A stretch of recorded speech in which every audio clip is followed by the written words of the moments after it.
Chapter 29. Painful Revisiting. 1 month had gone by. The hospital had survived. Devastation at personal front was huge as ever. I was sitting in my cabin at the outdoor one morning. A boy in his early 20s was shown in. He wasn't a patient. I asked him to sit. He had a handy camcorder in his hand. I thought it must be some journalist mongering for juicy gossip stories. I was in good mind to politely show him the door, but the look on his face and his demeanor prevented me doing so.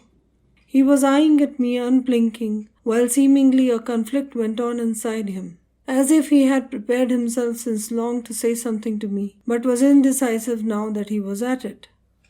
I sat there sizing him up for a while, waiting. He wasn't very keen on too much talking. He said finally, "Sir, are you Dr. Manav Pandit yourself?" I nodded in agreement. Outwardly, it appeared to be a stupid question sitting in my hospital, in my cabin, in front of me. Yet somehow I felt the gravity of what he was about to say was so large that he wanted to be doubly sure he was talking to the right person. "What is it that brings you here, young man?" I asked. He was still at the internal tussle how to start. "Sir, I want to talk to you in private," he said and paused. I sensed the extremity in his voice. I got up and took him along to an unfrequented meeting hall. I sat down and asked, "Tell me, there was a car accident hereabouts a month back, sir?" He said slowly. I was stumped. Though the realization had started creeping in, I was yet to face it head on. I had no choice here. I held the arms of my chair very tightly. He had got his answer. He continued, "It was your wife I came to know later." My head was reeling. He went on, "I was one of the first few people who reached the place, sir. As there was not much crowd, I could reach the driver's side." He changed his tone. "Oh, by the way, I am a photographer by profession.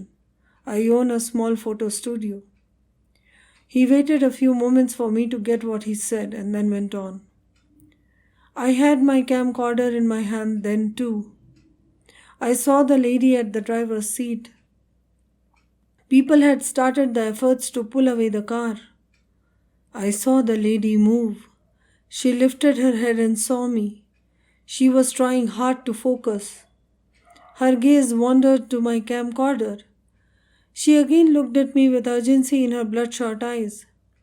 She tried to say something. I went nearer.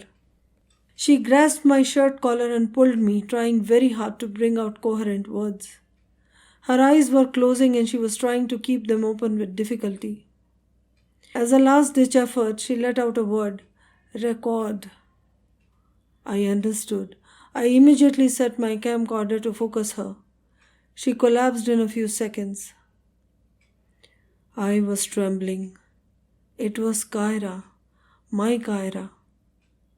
He slowly took his handycam, set it and held it out for me to hold. I could hold it with difficulty. I faced the small monitor. He played the video. There she was, Kyra. She was struggling to say something. Every time she inhaled, she gasped. She was in tremendous pain. She kept her eyes open with difficulty. The words came out finally. "I'm sorry, Manav." She collapsed. Noises were increasing. The camera was jostled away and the monitor went blank. I wept. I wailed unstoppably. It was hours before I could think anything. The boy sat very still. I got up, thanked him and requested him if he could get me the recording. He took out a CD from his sling bag and gave me. He left abruptly, leaving me shaken.